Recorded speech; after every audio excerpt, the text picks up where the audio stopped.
무거운 마음으로 그리스도를 예배합시다라는 의미입니다. 그러면 부활절에 우리 성도님들이 하게 되는 인사는 무엇일까요? 한번 해보실까요? 그리스도께서 부활하셨습니다. 진실로 부활하셨습니다. 제가 먼저 앞부분을 선창하면 우리 여러분들께서 뒷말을 또 이어서 화답해 주시면 고맙겠습니다. 그리스도께서 부활하셨습니다. 네, 이게 부활주일에 우리 성도들이 만나고 헤어질 때마다 드리는 인사입니다. 이 단순하고도 이 분명한 이 선언은 메리 크리스마스라는 인사와는 비교가 되지 않는 우리 성도들의 마음을 아주 감격스럽게 하고 침체되어 있고 또 낙심한 우리의 마음을 회복시키고 우울했던 감정까지도 사라지게 만듭니다.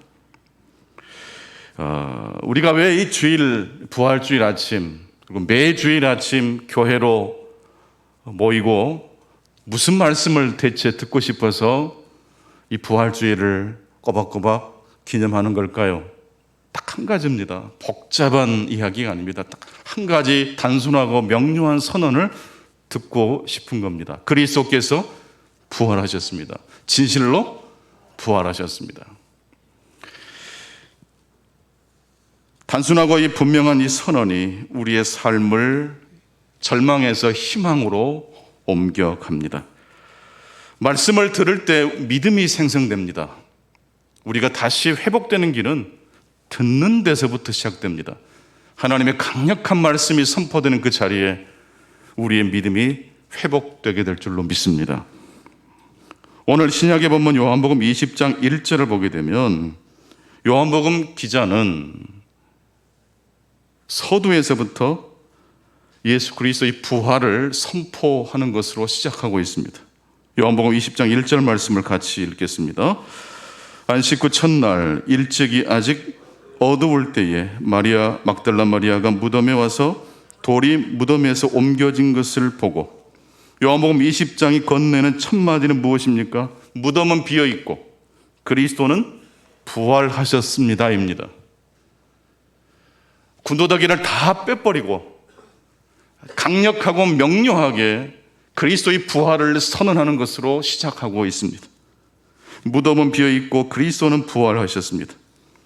요한복음 저자가 우리에게 건네는 하나님의 말씀이고, 이 말씀을 통해서 성령께서 이 시간 우리에게, 우리의 마음에 이 말씀을 통해서 두드리고 찾아오시고 있습니다. 무덤은 비어있고 그리스도는 부활하셨습니다. 단순하지만 벼락 같은 말씀입니다. 요한복음 20장 1절 말씀은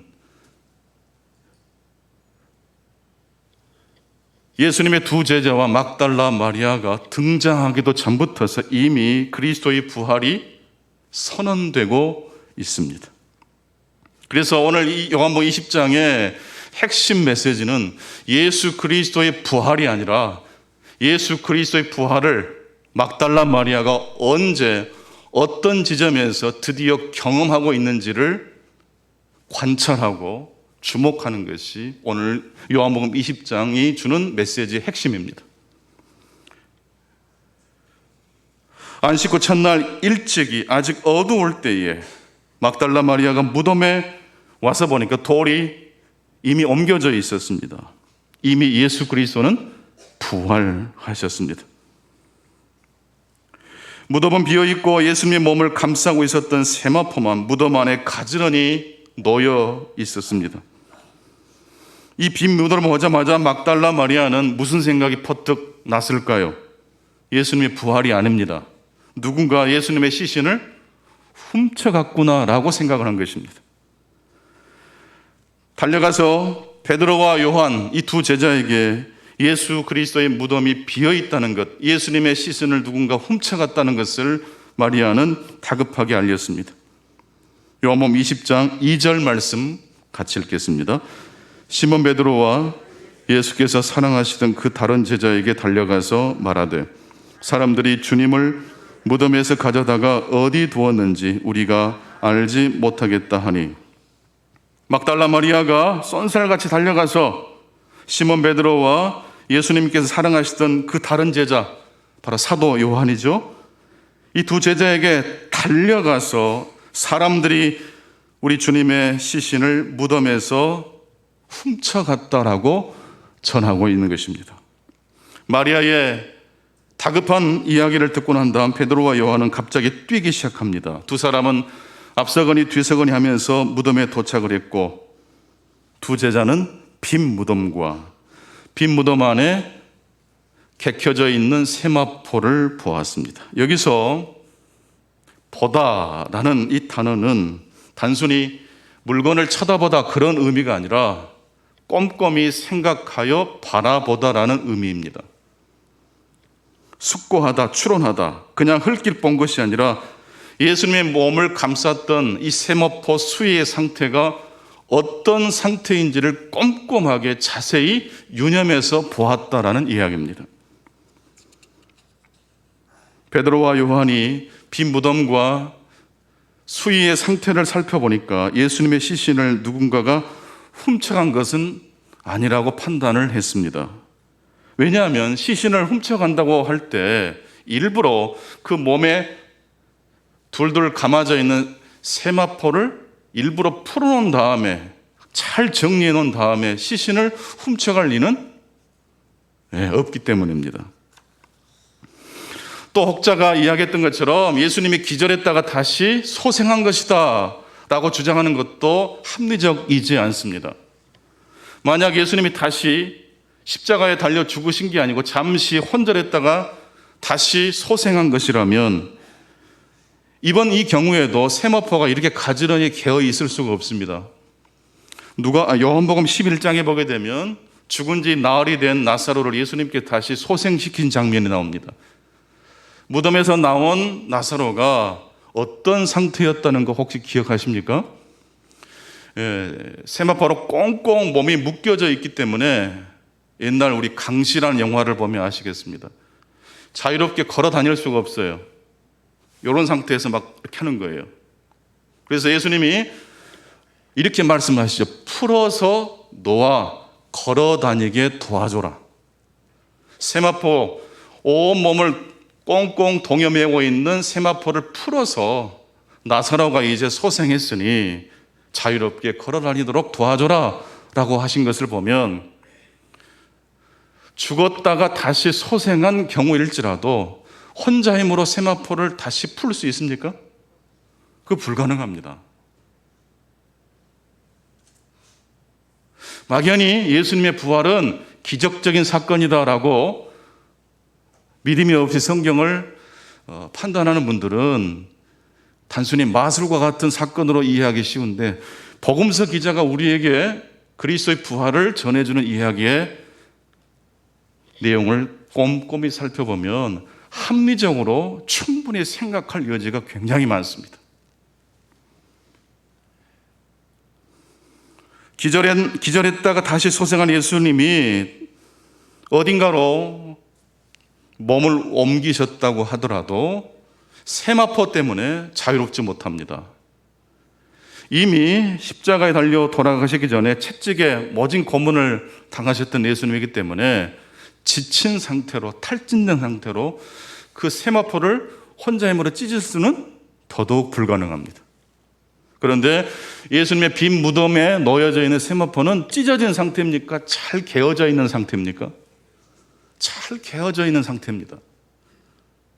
그러니까 이건 스스로 이것을 돌파하고 찢어내고 어디론가 옮겨갔다라고 상상할 수도 없습니다. 빈 무덤과 세마포의 상태를 꼼꼼히 살펴본 베드로와 요한은 그렇지만 곧바로 그 모든 것들을 보면서 예수님이 부활하셨다라고 추론하기는 아직 이르릅니다. 하지만 이 두 제자는 부활하신 주님이 그들의 삶에 이미 가까이 와 있다는 것을 두 사람은 아직 잘 모르지만 누구는 알 수 있어요. 이 말씀을 읽는 우리들은 알 수 있죠.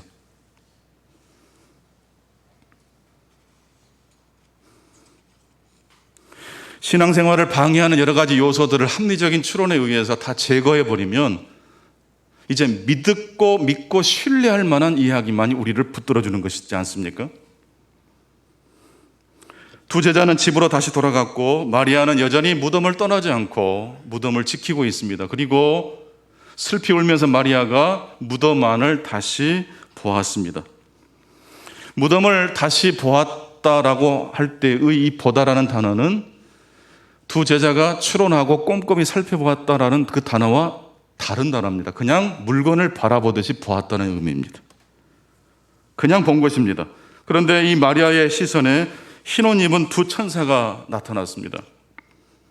하나는 예수님이 누운 곳에 머리편에 있고 하나는 예수님이 누우셨던 발이 있는 위치에 천사가 앉아 있습니다. 물론 마리아는 그때까지 이 두 명의 천사가 천사라는 사실을 알지 못합니다. 왜 알지 못할까요? 보면서도 왜 알지 못할까요? 이 마리아의 온통 생각과 마음속에는 무슨 생각이 지배하고 있습니까? 누군가가 예수님의 시신을 훔쳐갔다. 이를 어째 내가 사랑하고 사랑하는 예수님의 시신을 누군가가 훔쳐간 거야. 이 생각이 온통 이 마리아의 생각 속에 가득 차 있기 때문에 천사가 눈앞에 있어도 알아보지를 못합니다.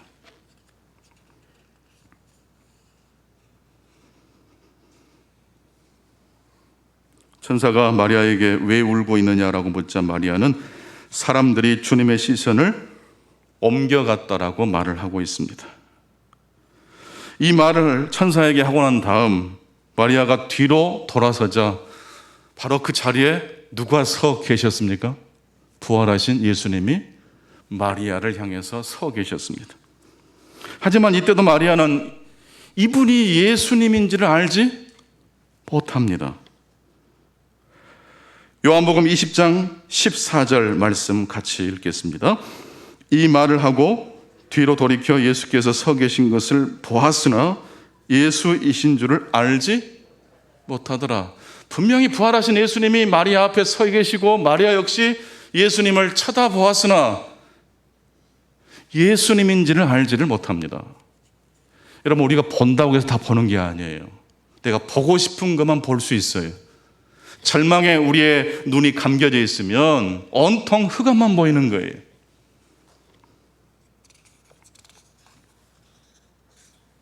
사실 오늘 본문에 등장하는 막달라 마리아는 막달라 마리아 한 개인을 넘어 온 인류를 대변하고 있는 인물이기도 합니다. 마리아가 부활하신 예수님을 보았지만 알아보지 못했다는 것은 막달라 마리아 한 사람에게만 해당되는 이야기가 아니기 때문입니다. 오늘 우리들도 마찬가지입니다. 세상에 온갖 근심과 걱정과 염려에 가득 차 있을 때는 하나님의 말씀이 선포돼도 들리지 않습니다. 부활하신 주님이 우리를 찾아오시고 여러 가지 방법과 통로를 통해 우리에게 기쁨을 선사해 주실 때조차도 우리는 알아채지는 못합니다. 천국에서 작은 물방울이 우리의 삶 가운데 떨어져도 알아채지는 못합니다. 지금 겪고 있는 환난과 고통이 장차 하나님 나라에서 영광으로 변화될 것을 알아채지는 못하는 겁니다. 로마서 3장 10절로 12절 말씀입니다. 의인은 없나니 하나도 없으며 깨닫는 자도 없고 하나님을 찾는 자도 없고 다 치우쳐 함께 무익하게 되고 선을 행하는 자는 없나니 하나도 없도다라고 말씀하고 있습니다. 의인은 없습니다. 깨닫는 자도 없습니다. 하나님을 찾는 자도 없습니다. 엉뚱한 것에 우리의 마음이 빼앗겨져 있기 때문에 하나님 아닌 이 세상의 어떤 것을 하나님처럼 숭배하고 있기 때문에 왕이신 하나님이 우리의 삶에 다가오는 발자국 소리, 천국에서부터 울려 퍼지는 북소리가 울려 퍼져도 그 리듬에 우리의 귀가 열려지지가 않는 것입니다. 사실 이 세상에 모든 사람은 두 종류로 분류할 수 있습니다. 하나님을 경배하는 사람과 하나님이 아닌 다른 대상을 향하여 경배와 찬양을 하는 사람입니다. 영국은 아직까지도 형식적이지만 왕이 있지 않습니까? 그래서 영국이라는 사회가 보이지 않는 그러한 격과 질서와 형식들이 있습니다. 미국은 왕 제도가 처음부터 없었죠. 하지만 미국이라는 나라가 왕이 없을까요? 인기 스타 연예인을 마치 왕처럼 숭배하고 있지 않습니까? 연봉을 수억 달러 벌어들인 스포츠 스타를 마치 왕처럼 숭배하고 있지 않습니까? 우리 인간은 가만히 있지를 못하는 존재입니다. 나보다 훨씬 높은 존재, 거룩한 존재를 향하여 숭배하고 경배하고 싶은 갈망이 있습니다. 영혼의 갈망입니다. 그런데 참 하나님을 경배하느냐 아니면 하나님 외에 다른 어떤 것을 하나님처럼 숭배하느냐의 차이밖에 없습니다. 여러분들이 참 하나님이신 성삼위 하나님을 뜨겁게 사랑하고 경배하시는 삶을 살아가실 수 있기를 축원합니다. 만약 부활하신 예수님이 마리아가 먼저 알아볼 때까지 끝까지 모른 척 그녀의 곁에 기다리고 계신다고 생각해 보십시오. 마리아는 결국 예수님을 알아보았을까요? 그럴 가능성이 있을까요? 단 1%도 없습니다. 믿음은 그래서 하나님이 주신 선물이라고 그랬습니다. 내가 하나님을 찾은 게 아니고 내가 하나님을 찾기 전에 하나님이 우리를 찾아서 우리를 위하여 십자가에 달려 죽으시고 부활하신 이 복음의 사건을 통하지 않고서는 우리 모두가 하나님께서 원하시는 그 길을 걸어갈 수가 없습니다. 우리 믿음의 사람들의 온 인류의 소망은 단 하나밖에 없습니다. 부활하신 예수님이 먼저 마리아에게 말을 건네주시는 그 은혜의 기적만을 우리는 바랄 수밖에 없습니다. 요한복음 20장 15절 16절을 계속해서 읽겠습니다. 예수께서 이르시되 여자여 어찌하여 울며 누구를 찾느냐 하시니 마리아는 그가 동산지기인 줄 알고 이르되 주여 당신이 옮겼거든 어디 두었는지 내게 이르소서 그리하면 내가 가져가리이다. 아주 답답할 노릇입니다. 예수님을 눈앞에 보고 또 동산지기라고 혹시 시신을 당신이 옮겨갔으면 나한테 슬쩍 이야기해달라고. 16절 말씀 계속해서 읽겠습니다. 예수께서 마리아야 하시거늘 마리아가 돌이켜 히브리 말로 랍보니 하니 이는 선생님이라 하는 말이라. 언제 마리아가 부활하신 예수님을 알아챕니까? 스스로 예수님을 바라볼 때는 예수님을 동산지기라고 착각했어요. 그런데 마리아가 돌아서서 자기가 가고 싶은 방향으로 걸어가려는 찰나 등 뒤에서 누구의 목소리가 들려옵니까? 예수 그리스도의 목소리가 들려옵니다. 내가 부활했다라고 예수님 말씀하지 않으셨습니다. 마리아의 이름을 부드럽고 친밀하게 불러주셨습니다. 마리아야, 마리아야. 여기서 중요한 것은 순서입니다. 마리아가 먼저 선생님이라고 예수님을 부른 게 아니라 예수님께서 먼저 마리아야라고 부르신 이 순서가 오늘 메시지의 핵심입니다. 자신의 이름을 듣는 순간 마리아는 예수님이신 줄을 알게 되었습니다. 그리고 예수님을 향하여 선생님이라고 이야기하면서 예수의 몸을 꽉 붙잡았다고 오늘 본문을 읽어보면 유추할 수 있습니다. 그래서 예수님께서 내 몸을 붙들지 말아라 라고 완곡하게 말씀하셨습니다. 이제 주님과 떨어지기 싫어요 라고 마리아가 부활하신 예수님을 보자마자 꽉 잡은 거예요. 근데 예수님은 내 몸을 붙들지 말아라. 왜 이런 말씀을 갑자기 하셨을까요? 예수님은 떠나야지만이 성령을 보내주실 수 있기 때문입니다. 기독교의 구원은 하나님이 우리를 찾아오기 전에 우리 편에서의 노력을 통해서 얻어내는 성과가 아닙니다. 구원은 언제나 먼저 우리를 찾아오시는 은혜의 선물인 줄로 믿습니다. 마태복음 13장을 보면 하나님 나라에 대한 두 가지 비유가 나옵니다. 겨자씨 비유와 누룩 비유입니다. 천국은 마치 사람이 자기 밭에 갔다 싶으면 무엇과 같습니까? 겨자씨 한 알과 같다고 그랬습니다. 시작은 미미하지만 이것이 나중에 엄청나게 커져서 공중의 새들이 와서 그 가지에 깃들이게 된다고 그랬습니다. 또한 33절, 마태복음 13장 33절에 보게 되면 누룩 비유가 나오는데 천국은 마치 여자가 가루 서말 속에 갖다 넣어 전부 부풀게 한 무엇과 같습니까? 누룩과 같습니다. 둘 다 시작은 아주 작고 미미하지만 나중에 결과는 아주 창대합니다. 하나님의 나라가 그와 같다는 것입니다. 작은 것에서 큰 것이 나옵니다. 고로 하나님 나라가 작다고 실망해서는 안 됩니다. 그럼에도 불구하고 겨자씨 한 알과 같음에도 불구하고 새들이 와서 깃들일 정도로 거대한 나무로 하나님 나라가 성장할 것입니다. 그런데 이 누룩 비유는 이 겨자씨 비유와 비슷해 보이지만 사실은 전혀 다른 비유라는 걸 알 수 있습니다. 가루서말에 누룩을 집어넣었더니 반죽이 부풀어졌다. 작은 것이 더 크게 됐다. 이런 측면에서 이 누룩 비유를 읽으면 안 됩니다.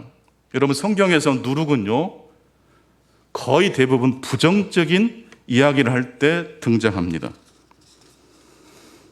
비록 시작은 작지만 그럼에도 불구하고 창대하게 될 것이다 라는 것이 누룩 비유의 핵심이 아닙니다. 누룩은 고약한 냄새가 납니다. 누룩을 반죽에 섞어서 빵을 부풀게 합니다. 누룩 즉 효모는 썩고 부패하는 감염을 상징합니다. 그렇다면 이 누룩 비유의 핵심은 뭘까요? 하나님 나라는 썩고 부패하여 감염된 것을 통하여 온다는 이야기입니다. 한번 따라서 해보겠습니다. 하나님 나라는 썩고 부패하여 감염된 것을 통해서 임합니다.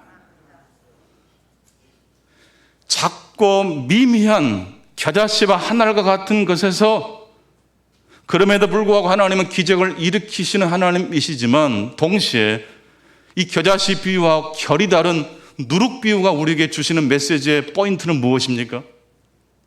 그럼에도 불구하고 부풀게 된다는 의미가 아니라 누룩을 통해서 하나님의 나라가 온다는 것입니다.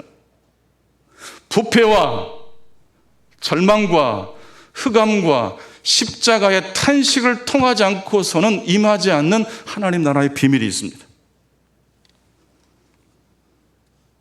누룩 비유에 여성이 등장합니다.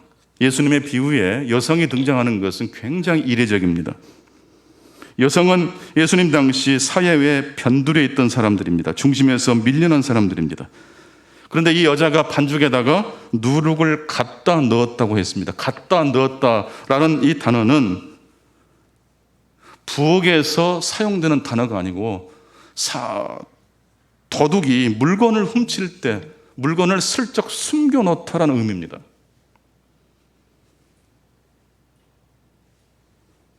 뭔가 맞지가 않는 거예요. 요리할 때 쓰는 단어가 아니에요. 형의 발 뒤꿈치를 잡고 태어났던 야곱, 속이는 자 야곱을 통해서 하나님 나라가 이 땅에 임할 수 있습니까?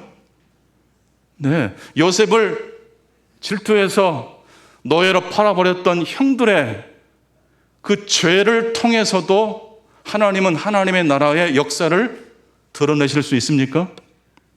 예. 불가능을 가능케 하는 하나님의 복음의 역사가 있는 줄로 믿습니다. 더 나아가서 패배와 절망과 낙심과 전혀 이로울 것이라 예상하지 못했던 누룩을 통해서 하나님의 나라가 임한다는 것을 하나님께서는 말씀하고 계십니다. 하나님의 나라는 생소하고 뜻밖의 숨겨있는 심지어 불의한 방식으로 주변으로 밀려난 사람들, 우리가 하찮게 여기는 사람들을 통해서 온다는 이야기를 누룩 비유를 통해서 우리 주님께서 말씀해 주시고, 오늘 막달라 마리아가 바로 이 누룩과 같은 인생이라는 사실을 우리들이 생각해 볼 수가 있는 것입니다. 그녀는 일찍이 7 귀신에 들렸다가 예수님의 도움으로 해방된 사람입니다. 세상에서 버려진 인생이었습니다. 그를 예수님께서 긍휼히 여겨주시고 다가가셔서 치유하시고 회복시켜 주신 겁니다. 원래 유대 사회에서 무엇을 증언할 때는 여성은 증언자가 될 수 없습니다. 2 사람 이상 남자가 있어야 됩니다.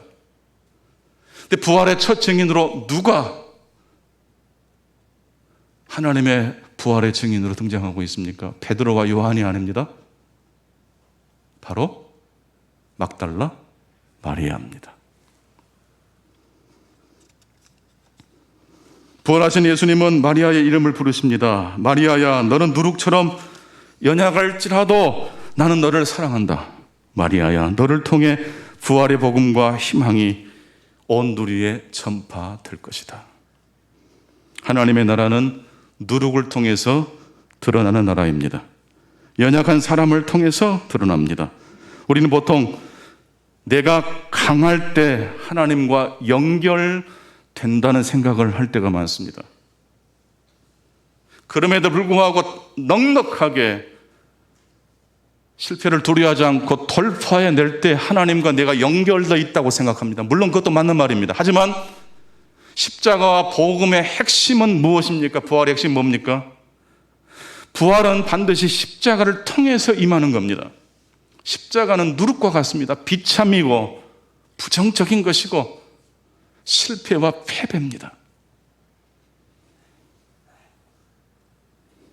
복음은 우리의 연약함이 곧 하나님과의 연결고리가 된다고 말씀하고 있습니다.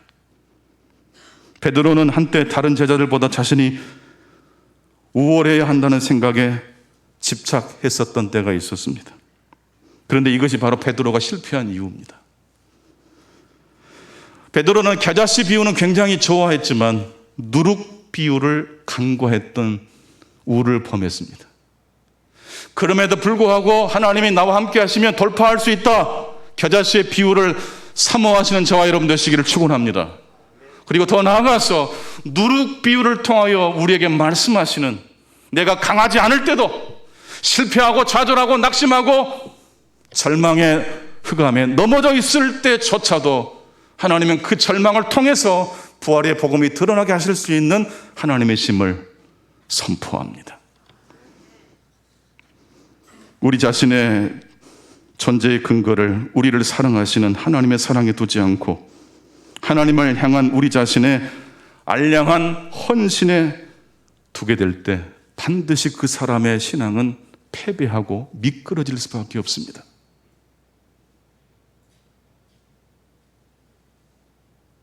마리아야, 마리아가 먼저 예수님을 알아본 게 아니고 예수님이 먼저 마리아를 찾아오신 겁니다. 은혜의 사건이 먼저입니다. 이 은혜의 복음이 이 부활절 아침 우리에게 주시는 하나님의 복음인 줄로 믿습니다. 오늘 구약의 시편 88편은 무덤에서 죽음의 자리에서도 하나님의 인자하심이 선포될 수 있는지를 묻는 질문으로 끝나는 시편입니다. 시편 88편 11절을 같이 보시겠습니다. 주의 인자하심이 무덤에서, 주의 성실하심이 멸망 중에서 선포할 수 있으리까.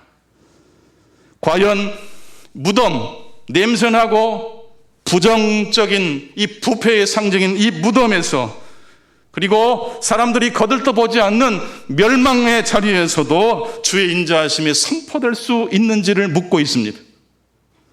그에 대한 답변은 오늘 신약의 본문입니다. 마리아를 부르시는 예수님. 바로 그 장면에서 우리는 무덤에서, 멸망 중에서 하나님의 인자하심이 선포되고 있는 모습을 봅니다.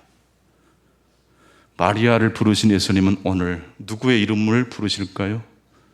오늘 우리 한 사람 한 사람의 이름을 부르십니다.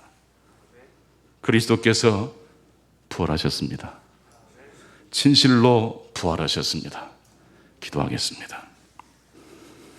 오 하나님 아버지, 언제나 하나님의 사랑의 발걸음이, 사랑의 침투가 우리의 능력과 고백보다 항상 먼저라는 사실을 일평생 기억할 수 있도록 도와주옵소서.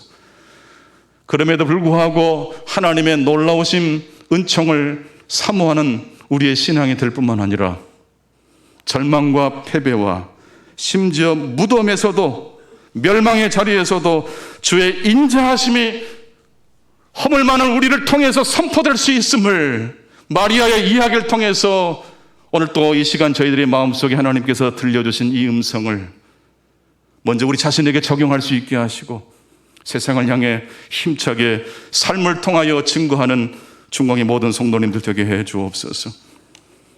특별히 미얀마 고통 중에 있는, 절망 중에도 포기하지 않고 희망을 부르짖고 있는 그 땅을 우리 하나님 굽어 살펴주시고, 전 세계 모든 인류가 연약하고 탄식하고 죽음의 자리에서 탄식하는 그들과 함께 연대하고 힘을 모을 수 있도록 도와주옵소서. 예수 그리스도 이름으로 기도하옵나이다.